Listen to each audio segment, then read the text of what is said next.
Well, howdy doody YouTube. How's everybody out there in YouTube land doing? Bayou here with Angry Cajun TV. Sitting on the porch. Nice rainy, funky ass day out here.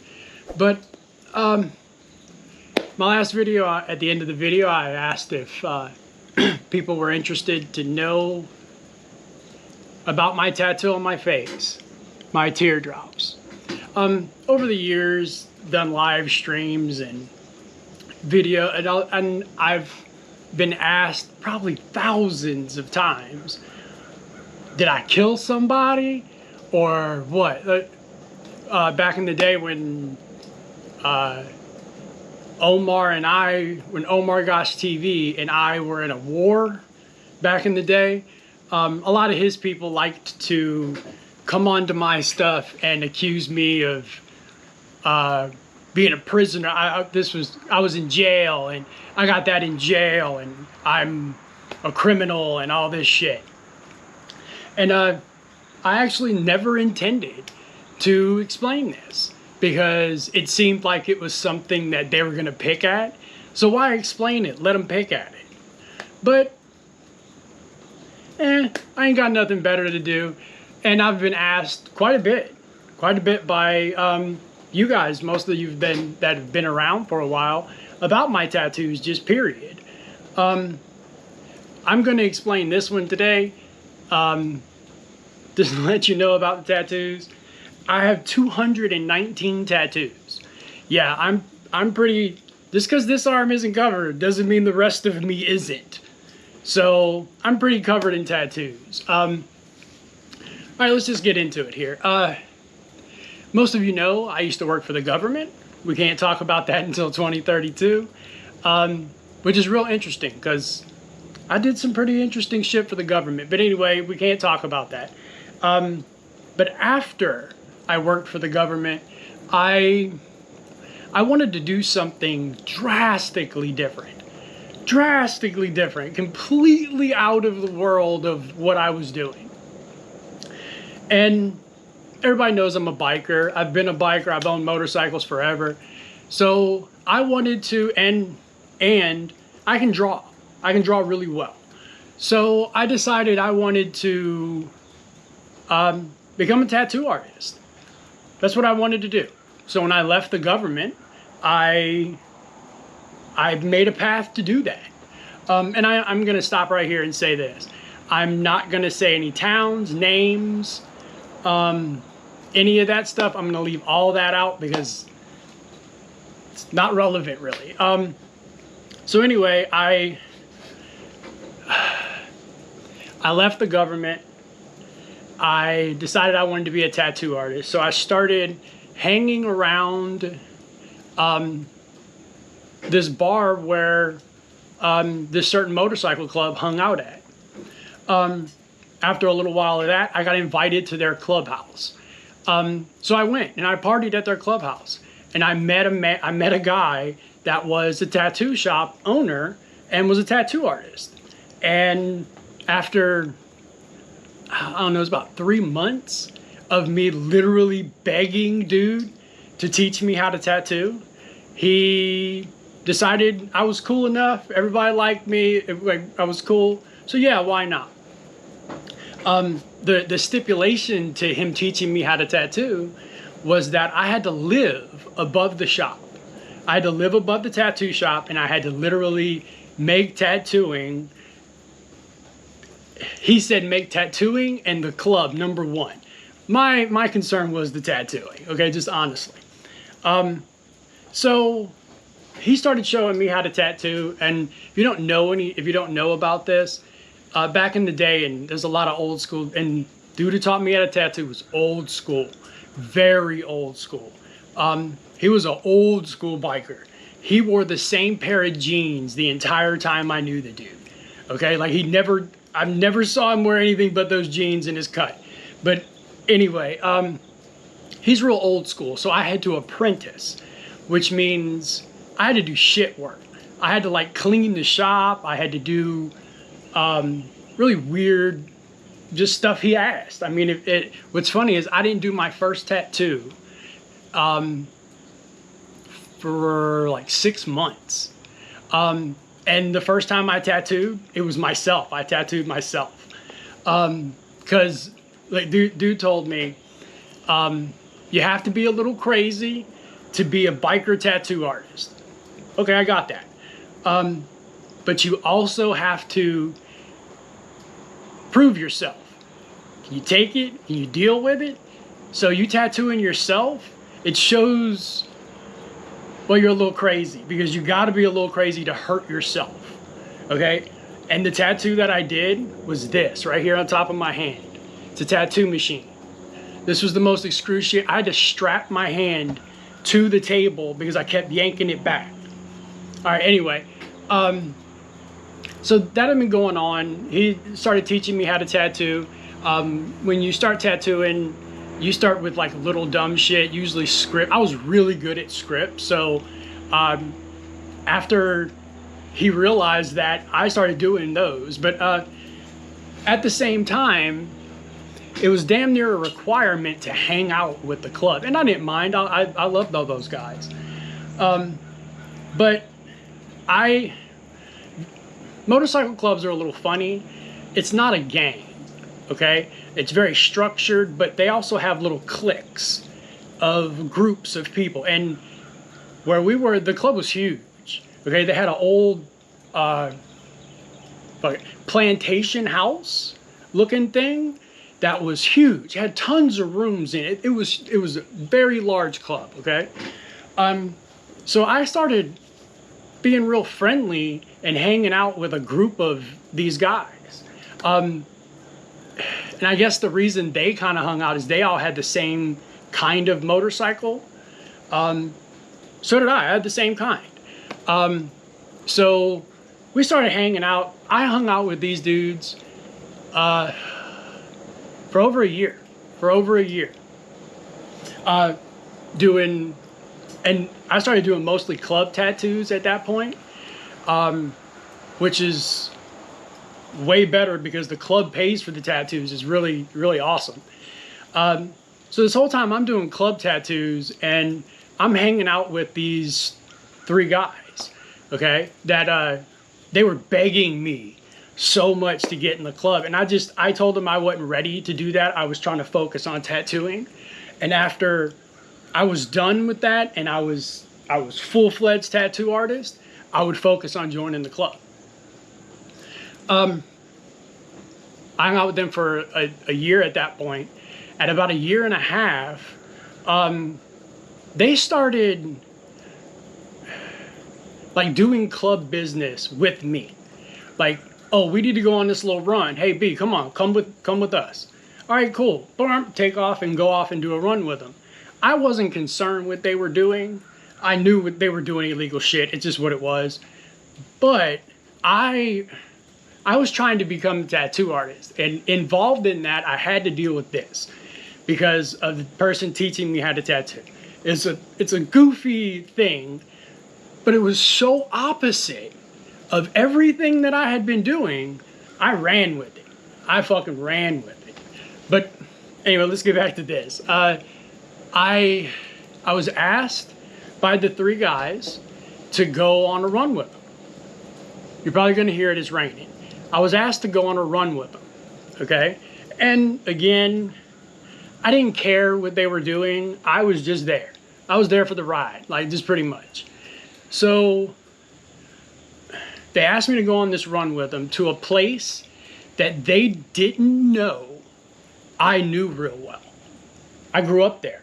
It was completely far away from where we were, but they didn't know that I understood that area.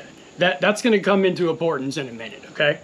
So I was used to dealing with these guys and what they did, and we would get to where we were going. They would go into wherever or talk to people or whatever.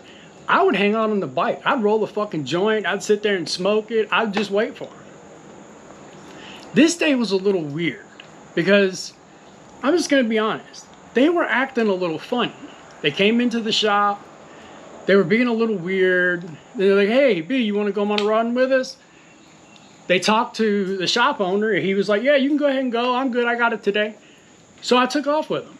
It was about 3 hours to this place. So we get there, and it ends up being, well, a dirt road that ended in a Cajun cul-de-sac, which is basically a big turnaround, okay, on a dirt road. Well, we got to the turnaround, and we all parked, got off the bikes, and they kind of went off and started talking about themselves. I was getting ready to just chill for a few minutes. I was getting ready to roll a joint. Then all of a sudden I heard something that, working for the government in the capacity that I did, they trained me very well, okay? They didn't know this. No, they didn't know. They didn't know that I worked for the government, okay? So what I heard was, best way to put it, a snap and then a draw. I heard what sounded like people drawing weapons out of holsters. And if you're close enough to people, you can kind of hear it. I heard that, and then I heard them rack the gun. At that point, all my training kicked in. Every bit of it. I immediately took cover. They fired, I fired back. Okay? At this point, I didn't realize actually what was going on. I just knew I was being fucking shot at. Okay? So I did what I had to do. Okay? I did what I had to do. And just put it this way, I left. They did not. Okay? Remember, these guys, I've been hanging out with them for almost 2 years now. I've been to their families' houses. I met all their mothers, okay? I knew all their old ladies. I played with their kids. Like, these were like my brothers. I was literally at some point going to join that club, and they were going to be my brothers. So that's how I felt. So on the ride back, I didn't know what the fuck was going on. Did the club want this for some reason? Did I do something wrong? I didn't know what the fuck to think, okay? And so I remembered everything that I learned from the dude that I was learning how to tattoo from. He told me in the beginning, no matter what, always go to the president. If you have a problem, you think something's wrong, you did something wrong, go to him. Because you need to find out if, like, it's like, what's the best way to put it? It's better to be upfront and honest than for them to find out. So my immediate reaction was, I'm not gonna lie, I was pissed. I was fucking pissed off. So halfway through that ride, I went, I'm gonna go to the fucking clubhouse. I'm going directly to the fucking president. I'm gonna find out. Because this already happened over here. And if it's from them, oh, I'm just going to deal with it. Cry 2 tears in a bucket. Fuck it. Let's get it done.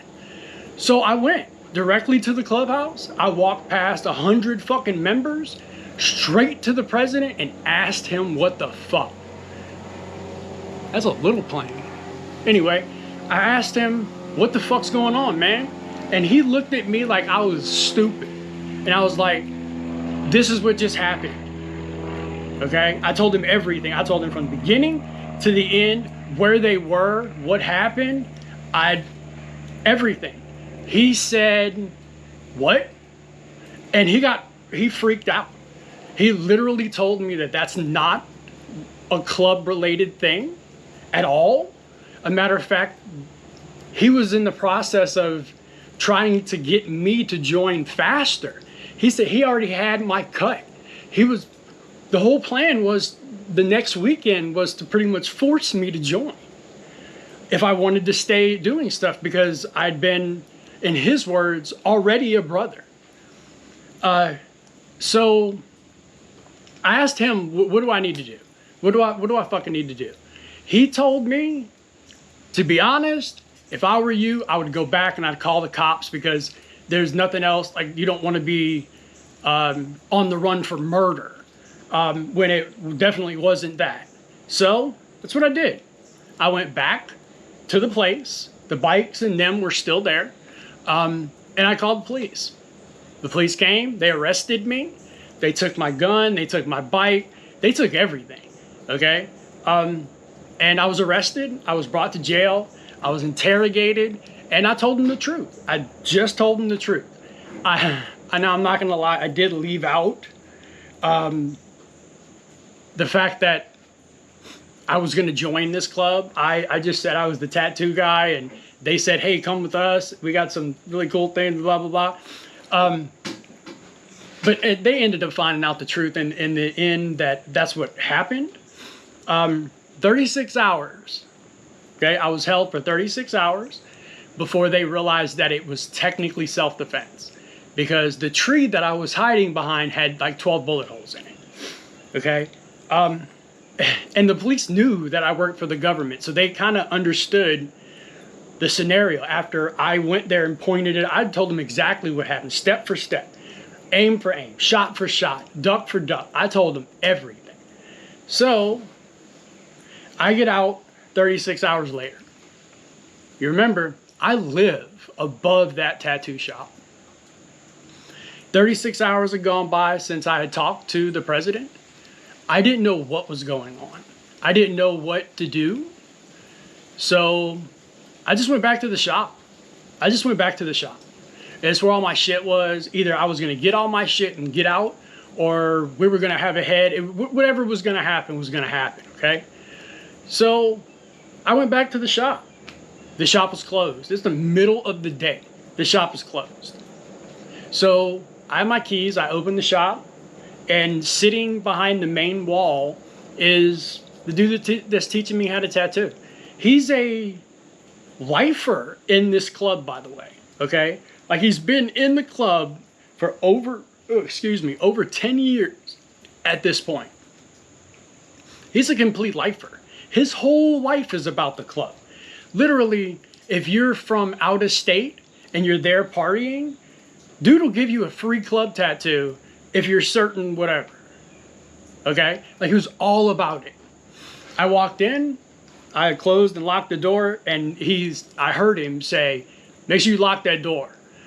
So I locked the door. My impression was that some shit had happened in the 36 hours, and that shit was about to go funny again. Honestly, that's what I thought. I thought it was about, and I didn't have my gun. I didn't have anything. So I was ready to throw down, just honestly. And he told me to come here and come around the corner. I came around the corner. He had the whole place set up like he was about to do a fucking arm sleeve tattoo or some shit. But he only had one color, black. And one gun, one machine, and usually we use 2 to 4. So I didn't think anything, and he told me to lay down. Lay down.